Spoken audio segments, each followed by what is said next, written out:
Our freedom isn't being taken away. We never had it in the first place. Back in those halcyon days in the early years of the last decade, I published a blog post called Phantom Freedom. If you're too busy to click on the hyperlink to read it, the basic idea was that despite today's more interconnected world, particularly in terms of travel, pre-pandemic of course, in many ways we are less free and independent now compared to our ancestors. Little did I know that I was living through our time's freest period. Back then, it could be said, was peak freedom for the 21st century. Fair enough, one can excuse the current restrictions imposed on many aspects of our lives, being as they are a result of the damaging coronavirus monomania afflicting many across the globe, especially those in the agenda-setting high-income nations. The hope is that they'll recover soon enough and realise that there are other causes of death and destruction out there, that focusing too much on one threat results in the flourishing of others. One must try to be optimistic on this front. However, for how long we'll be forced to prove in myriad ways that we're not a health risk to society to do just about any activity that involves mixing with others remains to be seen. Whatever about the above, for better or for worse, and it's not at all clear which it will be, the kind of measures being proposed for the coming years in a bid for cleaner, greener living should finally, and thankfully, put an end to the crazy notion that we live in a free world. I say thankfully simply because it irks me when I hear people, particularly our rule makers, utter that falsehood. I must state that I'm all for living in a more efficient and greener way. In fact, I wager that if more people in the comfortable classes lived as minimalist a life as I do, there would be much less of a resource drain on the planet.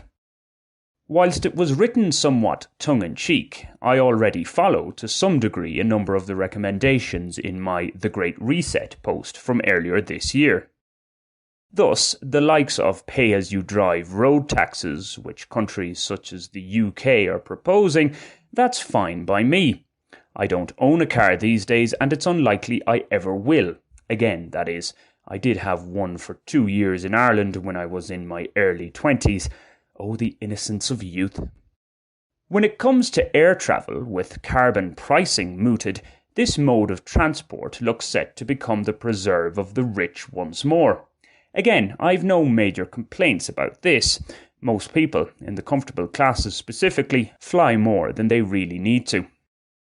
The issue I have with many of these ubiquitous Green New Deals is that those peddling them, from what I can see, are inflicting greater hardship on the rest of us in a bid to reduce the harmful effects from their very own excesses. We all must work collectively on this is the mantra when they've been the main culprits, the greatest polluters, the biggest producers of waste, and hypocrisy. There must be something in the air they breathe up on that moral high ground. Somewhat paradoxically, the UK government talks of levelling up. It's about improving the lot for areas of the country that have traditionally been less well off. Yet globally, if the many forecasts are to be believed, levelling up at current consumption rates is a road to ruin. OK, levelling up following a green path is the idea.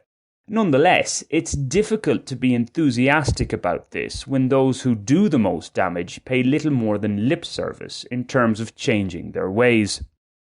The cynical view is that it all simply amounts to exerting greater control over the lives of the relatively powerless, and many, sadly, are either blissfully unaware of this or seem to have no problem with it at all.